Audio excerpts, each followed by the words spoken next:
Ladies and gentlemen, welcome to episode 35 of the Caribbean Cricket Podcast. I'm your co-host, Mashal St. Patrick Hewitt.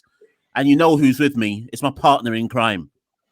Yes, Santoki here. Good to be back, Mash. And today we've got a young man who's doing some outstanding things involving cricket and charity. Do you want to give the people an introduction? Indeed, I will. Here at the Caribbean Cricket Podcast, we're nothing if not unique in all the different things we try to look at. Yes, it's a Caribbean cricket podcast, and we are actually going to be talking about the Caribbean in the duration of this particular episode as well. But it's more than just looking at Caribbean cricket. We obviously talk about cricket as a whole, and I was delighted to be contacted recently by Will Gaffney, who I'm going to introduce in a second. And we just got talking about some of the charity work that he's been doing and the charity that he's part of and runs. And the story behind it is such a fascinating story that Will and I were just looking at how can we get Will on and how can we get this story told, not just to our fan base in general who follow the podcast, but pass this to your friends. Once you've heard this episode, pass it on, because once Will explains what this charity is all about, this is bigger than the Caribbean region. This is about lots of regions all around the world. But I won't give the story away. I'm going to introduce our guest, Mr. Will Gaffney. Will, how are you? Yeah, I'm well, thank you. How are you? Very, very good. Excellent to have you on, as Santoki says.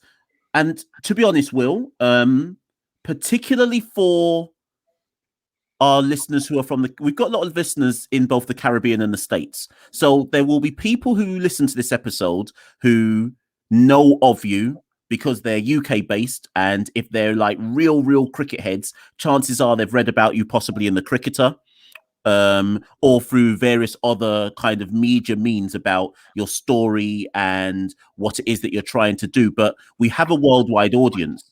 And I think for a lot of people, what you're about to talk about today will be the first they've ever heard of what you're doing. So I guess without any further ado, and it's a bit of an open-ended question, but who's Will Gaffney? Will Gaffney is a 16-year-old kid based in the UK who was very lucky to go on tour to Sri Lanka when he was very little and very young and see what cricket can do for people.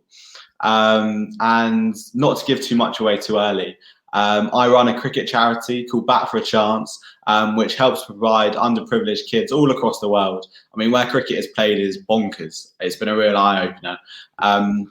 With kit, you know, cricket kit can be hard to come by, and some of the places we work, there's no cricket shops in the country. So it's a real necessity to be able to play the sport. And at times we're swapping socks and a dustbin lid for a cricket bat and a tennis ball.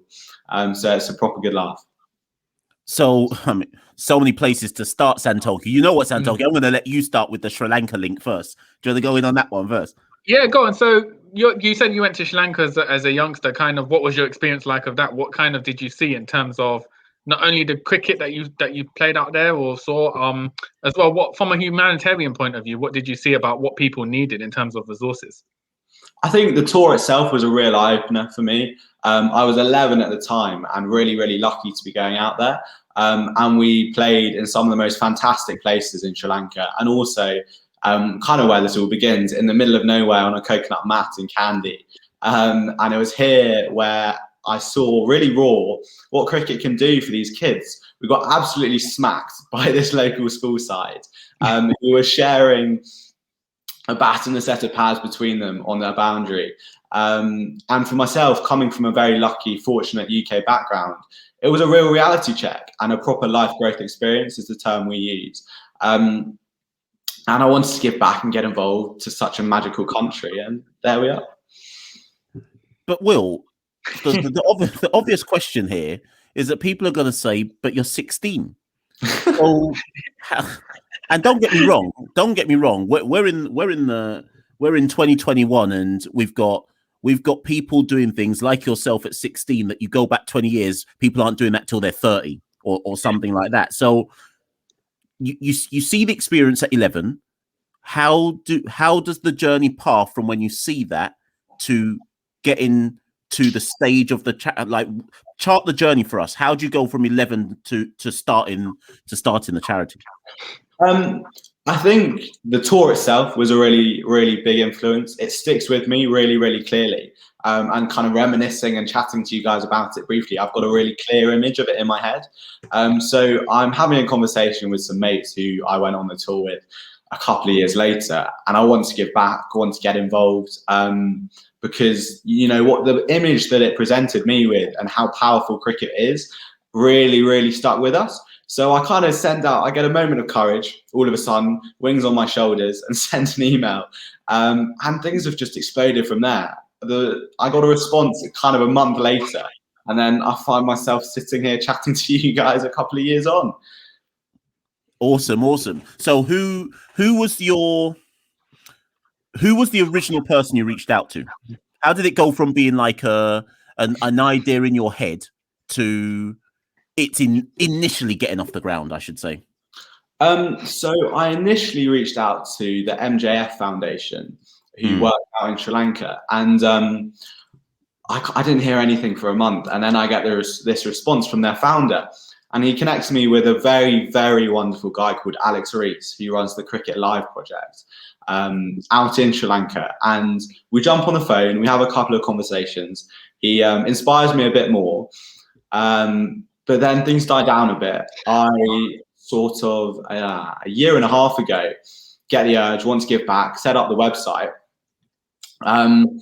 collect some kit last summer and the summer before, and all of a sudden in my back garage I've got a shed load of cricket kit from all over the place, and then we start distributing it. So you've got all this kit, which is amazing. Firstly, what countries did you decide to distribute it to first, and how did you get that? How did you get it across? Because I imagine it must be tricky, kind of physically distributing all these kits to countries where taxes and the people who are receiving it, you're not sure about that. So talk us through that process. Absolutely. So initially, being aware it all kicked off, I wanted to give back to Sri Lanka, and that's a cause really, really close to my heart. And as of recent, I've been able to do that, which is just such a joy, and it's a really fantastic story. But funnily enough, our first shipment of kit isn't in Sri Lanka, but it's on the way.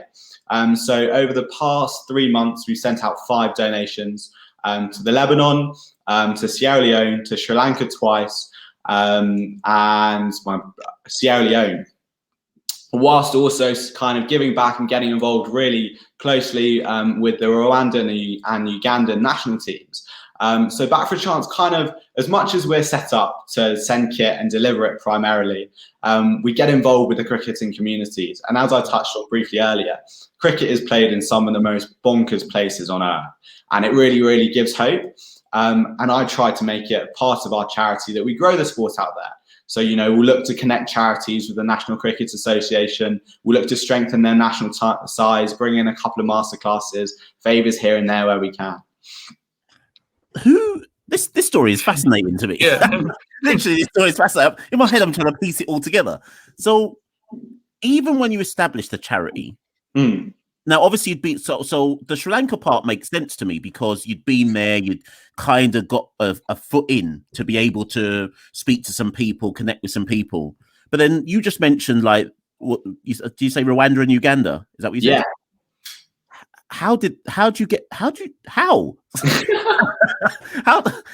those to come about then? Like, how do you have people? Is it through word of mouth, or is it you trying to reach out to different associations? How do you expand? So I think once I'd sent the initial, like, wings on my shoulders email, all of a sudden I realized that, you know, you can just give everything your best shot.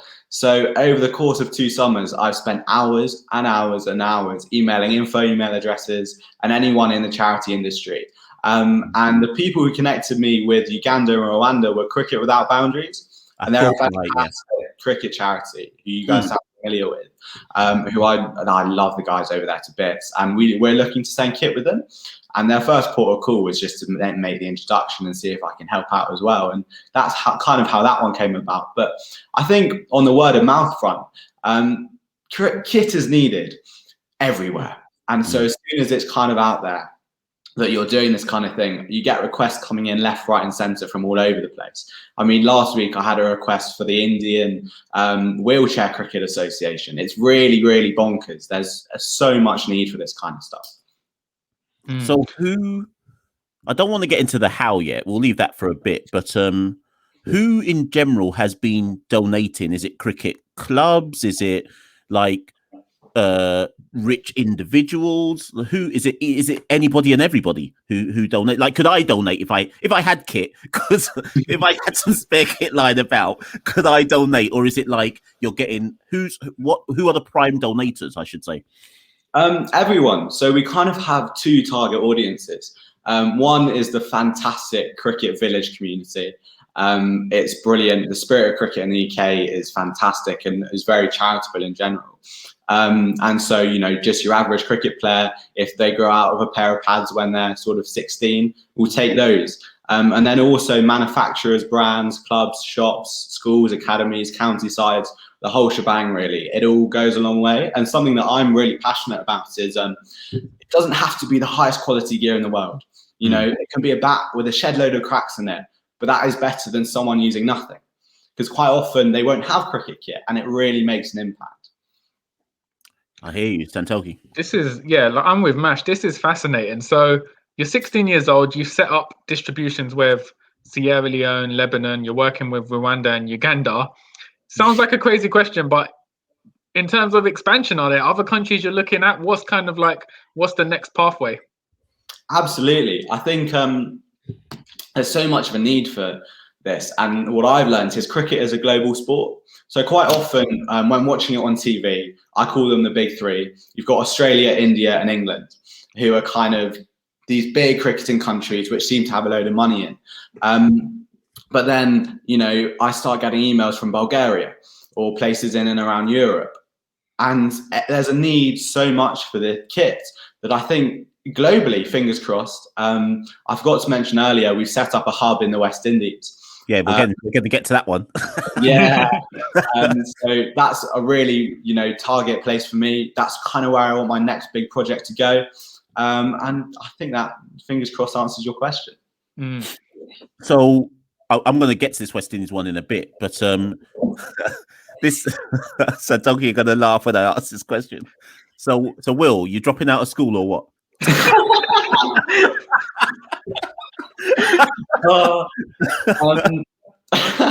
It's funny. I'm in the midst of the GCSE nightmare at the moment. So yeah.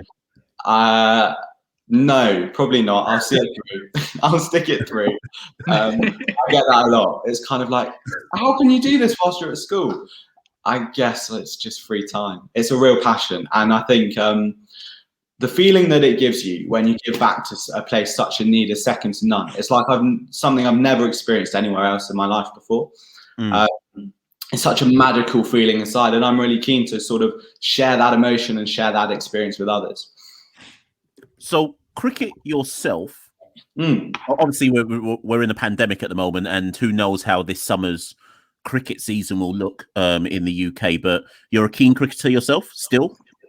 Absolutely. I'm by far not the best cricketer in the world, but I love my village stuff and the Sunday League. I played a little bit of county stuff when I was younger, but I think having opened the door to such a fantastic network behind cricket, it's absolutely a passion of mine. Have you been able to connect with, or maybe it's part of your expansion of it, but what have you been able to like make connections with, whether it's the ECB or individual counties? Is there anything on that front? Absolutely. So I'm really fortunate to, as of recent, have the backing of ICC Europe alongside Sussex, Somerset, as of yesterday, Leicestershire and Lancashire are all of our supporting counties, and fingers crossed we're getting 4 transit vans full of kit from them over the coming months. Yeah. Santoki, this story is amazing. Santoki, this story is back to me. we're talking as if this is something just every 16-year-old does. This is actually mad. I guess, all right, you know what? We said we said at the end of the day, we're Caribbean Cricket Podcast, so this is going to particularly interest a lot of our listeners. In terms of West Indies, kind of where are you targeting, or what kind of initiatives do you have planned? So the West Indies holds a really special place in my heart because it's where we've set up our first overseas donation hub. So I've got to first of all say I'm in the UK. I've got a fantastic team. I've teamed up with Pro Sport Caribbean, who are an online sports store based in Trinidad, who are currently sponsoring Josh De Silva, who I'm sure you guys know. And they are my guys over in the West Indies. They're my go-to team.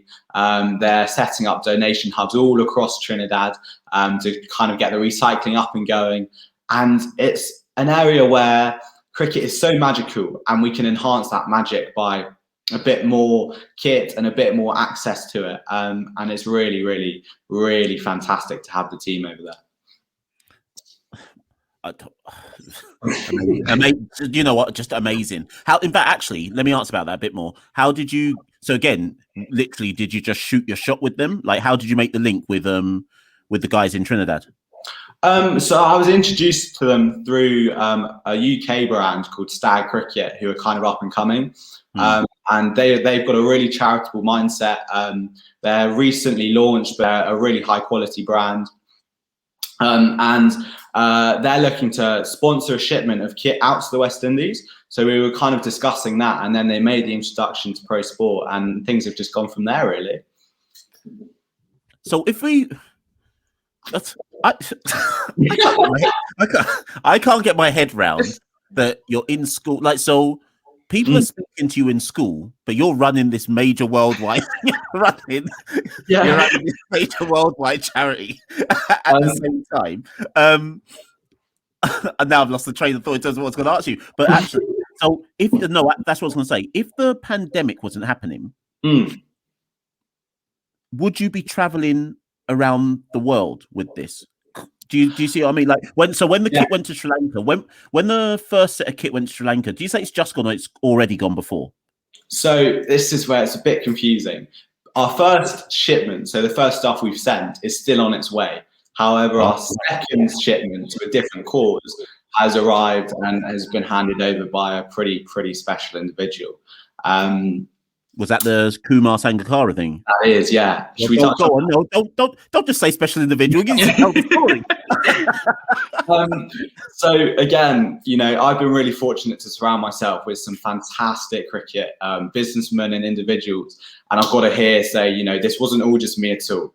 I had massive support from the Foundation of Goodness and Kushil, their founder, who is by far the most generous and kind-hearted man I have ever met. And the Foundation of Goodness is where we sent the kit to. They're a charity in Sri Lanka, helping rural villages, you know, run and have a proper way of life. And they, of course, it being Sri Lanka, have a massive cricketing presence. Their trustees are the likes of Kumar Sangakkara, Ross and Arnold, to name just a couple. And I was introduced to them through a man by the name of Omar Khan, who's kind of been a real help for me. He seems to just know everybody in cricket, and he made the initial introduction and kind of nurtured and oversaw the process, guiding me along the way. And yeah, we got really lucky and really fortunate to have Kumar hand over the kit on behalf of Back for a Chance to the foundation in Colombo at their headquarters, gave a wonderful speech. And I mean, I woke up at 7 a.m. ready to start online school and then see this video pop on my phone. And I'm like, oh my word, what has just happened? So yeah, bit of a dream come true, I must say. Wow. Oh my God. Let me tell you, Will, it's not often that Mashel's left speechless on the podcast. Yeah, normally I'm the one might be a first. away. I'm ignoring the guests and just chatting, but I literally, even with you explaining all of this, I'm just thinking, wow. So recently, it came up on the Twitter feed, and we've put it on ours. We retweeted it, on ours. So you've recently been named as an MCC young ambassador, one of 5 young ambassadors. So how did that all come about? Yeah, so I mentioned earlier that I sent out a load of email address emails, and one of them was the MCC, and they just picked it up straight away. and I've been really fortunate to have been in touch with their foundation team, and Sarah, who runs their foundation, has also been a bit of a mentor for myself, and she's been a real help along the journey. And the Lebanon donation was kind of through them. So Richard Verity runs a cricket project out in Lebanon, in the refugee camps, introducing cricket. You know, for them, it's a really fantastic way to get away from some of the hardships. And they get a lot of Syrian refugees. But of course, they need the kit, they need some softball stuff. And it just so happened to be that Richard's wife was going from the UK back out there after Christmas, just before we were all slammed back down into lockdown, and we managed to sneak some kits in with them. And then I'm chatting to Sarah, kind of having a general catch up, and all of a sudden I get an email saying, "Will, can we talk quickly again?" And I'm sat there going, "Oh no, what have I done? I'm in trouble here."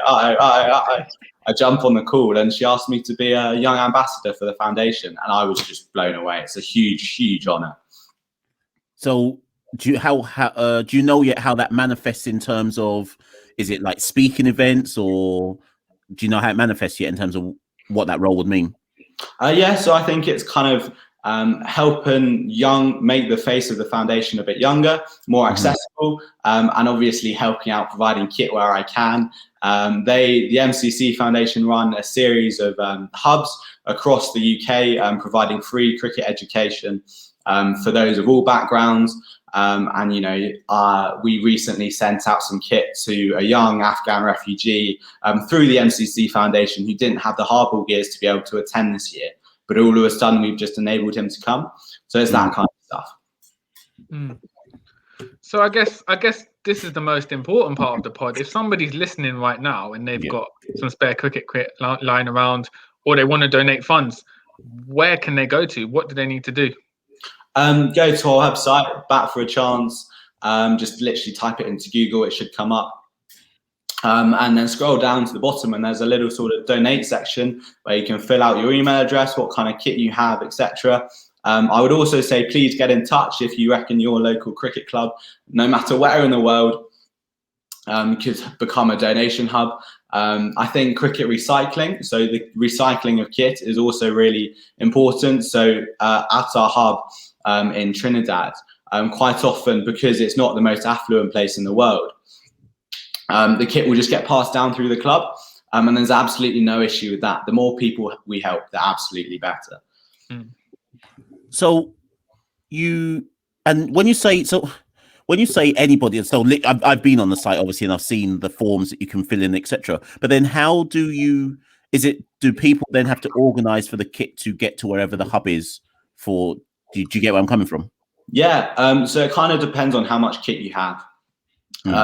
So if you're overseas, it's kind of up to you, to be honest with you. If you're in the UK, depending on how much kit you gather, either post it down to us where we're based down in Sussex in the UK, or if you manage to get your hands on a shed load of kit, we're talking a lot, we'll send a transit van to come and pick it up for you. Right. Okay. Amazing. Fantastic. You mentioned earlier on, because it can't just be you. Surely it's not just you doing all this. it might have been you at the beginning, but there must be a team around you. Yeah. So you mentioned school earlier. Funnily enough, I'm not confident with it with my friends. So it took me 3 months to tell my parents that I'd kind of started this. Wait, now, stop. So wait, you're telling me you'd set this all up and you had the idea and you were doing it, and your parents had no idea that that you were already doing this? So yeah, I remember we were on a holiday in the summer, and I'm kind of there tinkering away on my laptop late into the night, and my parents are like, "What are you doing, man? What's going on? What are you doing?" I'm like, nothing. And then a couple of months down the line, I'm like, I've had this idea. It's a really lovely idea. I've kind of set it up. I've made a couple of connections. I think you should probably know. Because I'm really keen that it's not about me. Because, you know, as you guys have said, I'm a 16-year-old school kid, and to be honest with you, there's no way in hell I should be doing this. But it's about the charity's action and kind of helping those in need. it just so happens to be that I'm a young school kid. And on the team around me, absolutely. You know, it's not just me. Both my parents are trustees of the charity. Then, as I mentioned, Omar earlier has been a huge help. And I think the nature of the charitable industry is everyone wants to help out. Everyone wants to offer advice where they can. And it's such a wonderful kind of open environment that if I am stuck or if I am struggling a little bit here and there, there's always someone on tap to kind of ask the questions to. So, I was going to raise something there, but then I don't know if it sounds a bit silly. So you know when obviously the pandemic hasn't helped and it's biosecure bubbles, but I'm thinking post-pandemic. So like, say for example, here's a perfect example. So next time West Indies come here, right? Which would be maybe like 2024, possibly something like that, maybe 2023, and it's a tour. Now we mentioned pro sport in Trinidad. Now, say Josh is now at this point the permanent West Indies wicket keeper. Is there an option as touring teams come to England for your charity to then almost essentially hook up with those touring teams and say, take this kit, please? Or is it not that simplistic? Oh, absolutely. You know, it's not something we've massively explored, but something that I'm really, really keen, especially sort of maybe not as an extreme scale as much as an honour it would be to, you know, hand some kit over to the West Indies side. I'm really keen for other kids, adults, to have the same experience I did. So, you know, this all stems off the back of me playing in Sri Lanka. And I think I really want others to have the life growth experience. So if it wasn't for COVID, we would be sending a load of kit with a academy side out to South Africa at Easter. So it's definitely an option. And to be honest with you, Santoki, you mentioned it earlier, shipping is a nightmare. We get customs, we have taxes left, right and centre. And although it's for charitable benefit, unfortunately, there is corruption in these places. And it's something we're really, really aware of. But all of a sudden, if you've got someone flying out there themselves, it just takes that whole, A, it cuts the price in half, and B, it takes out that nightmare for you. So we're so open for that kind of stuff. It's really close to my heart. Awesome. And that's hopefully something we'll see, as Mash said, post-pandemic, being more frequent, teams taking it. So I guess we'll post obviously the details of the charity and where people can donate on social media and when this comes out on YouTube, for instance. I guess, Mash, let's get into the second most important part of the pod. So Will, we've got a few quick fire questions for you to kind of wrap things up. So the first thing is, I guess because of your age, you wouldn't have seen the glory days of the West Indies. You've known us as a relatively poor team. But nevertheless, who's your favourite West Indian player? It's a tricky one. I would probably say Gale is the obvious. I knew it. Yeah, it's the greatest of all time. Exactly. The universe boss. The universe boss. So I'll probably say he's my favourite. He's just got such a cool character, I reckon. Yeah. And in terms of outside of the West Indies, who's like your favourite all-time player? It's a tricky question. Matt Pryor was a real inspiration for me growing up, based purely because I'm from Sussex. Yeah, I was going to say a Sussex player. Or you might be the only person I've ever heard say Matt Pryor now. And I'm not even a keeper, but anyway. Or probably Jack Leach, just based off of the fact that he seems to be able to clean his glasses for hours and hours and hours. And then the last one, obviously actually now I'm thinking about it, I can already predict what the answer must be. But I guess you could split in two ways. Favorite ground as a fan, I guess, that maybe you've been in, even if there's not too many experiences abroad, you could choose an English ground. So favorite ground, but also because you've been abroad, favorite ground you've played in. So two types of question there. Favorite ground you've played in, favorite ground just in general. I would say favorite ground I've played at would either be the Village Mat in Kandy or the Test Stadium in Colombo. both of which really, really magical experiences. And then favourite ground I've been to, probably just my local village club side, Heathfield Park CC, you know. What's so special about that? I need to know. It's got a fantastic view, and there's a tree in the middle of the cricket pitch. So if you hit the tree, you get 4 runs. And it's just loads of childhood memories. Awesome. Good stuff. Listen, Santoki, this is what's really interesting about the game of cricket. We've interviewed some really famous people in and around West Indies cricket, players, commentators, etc., head honchos of cricket West Indies. And this is probably the most fascinating person we've interviewed. Yeah, exactly. I was going to say. Out of everyone we've interviewed, this is the most fascinating person we've interviewed on the podcast. And I actually mean that, Will. I genuinely mean that. This story that you've told us today is truly fascinating, and what you've managed to do. And this isn't meant to be any kind of patronizing. I'm doing it. I genuinely mean this. What you've managed to do at the age of 16 in a sport that we all love is truly amazing. And I guess all I can say for those who download this episode, those who always pass it on to different people, this episode more than any other, pass it on, because this isn't about the Caribbean Cricket Podcast or even West Indies cricket, although Will has managed to set up a hub there as well. This is about the game of cricket. And no matter where you're listening from, and we've got listeners in Argentina, we've had listeners in Ukraine, we got listeners here, we've had people listening from all over the world. And if you've listened today and you've heard what Will's charity is doing, you're like, actually, I know this person who knows this person who's got this, get in touch. Because unless I'm mistaken, Will, that's ultimately what this is about. It might not be, the individual might not have anything, but everyone knows someone who knows someone. So by all means, everyone, and if you're watching on YouTube when we upload this, I'm going to put it up again. Go to www.batforachance.org.uk, or just go into Google and type "Bat for a Chance." You'll find the website, and do get involved, because this is such a worthy cause for the game of cricket. And Santoki and I are right behind this as well. Any last words, Santoki, before we hand to Will to close? No, Will, it's been a pleasure, and for us to be a platform as well for you to talk about your great work. And as Mash said, for all listeners and people who are watching on YouTube, if you could just share it out and help this great initiative. And yeah, Will, final word to you. Thank you very much, lads. It's been an absolute pleasure chatting to you. And yeah, spread the word of giving. It's what it's all about, and it's all really appreciated. Thank you very much, Will. Everyone look out on our Twitter handle, or if you follow, like, whether it's on the Patreon or the Substack or the Instagram or whatever, any information that Will passes to us, we'll make sure that it gets out there as well. So do get involved. Will, you've been an absolutely amazing guest, and I mean that from the bottom of my heart.